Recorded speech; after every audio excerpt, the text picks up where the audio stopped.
এক সপ্তাহ আগেও ছিল অনিশ্চিত জীবন। মানবতাবিরোধী অপরাধের মামলায় দণ্ডাদেশ নিয়ে কারাগারে মৃত্যুর প্রহর গুনছিলেন।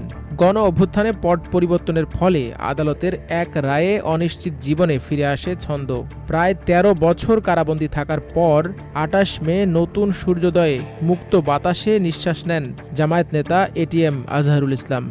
কারাগারে থাকলেও তিনি বাংলাদেশ জামায়াত ইসলামীর কেন্দ্রীয় মজলিসে শুরার সদস্য ছিলেন। মুক্ত হয়ে আবারও সক্রিয় হচ্ছেন রাজনীতিতে। বুধবার একটি গণমাধ্যমে এমন খবর প্রকাশ করা হয়। ওই প্রতিবেদনে বলা হয়, দলের কেন্দ্রীয় কার্যালয়ে নিয়মিত যাতায়াত করছেন আজহারুল ইসলাম। সর্বশেষ শুরা সদস্যদের বৈঠকে অংশ নেন। আগামী সপ্তাহে বড় পদে আসতে পারেন তিনি। এ নিয়ে দলের নীতি নির্ধারক ও রাজনৈতিক মহলে আলোচনা চলছে। এছাড়া আগামী জাতীয় সংসদ নির্বাচনে প্রার্থী হতে পারেন। সব ঠিক থাকলে রংপুর ২ আসন থেকে তিনি নির্বাচনে অংশ নেবেন।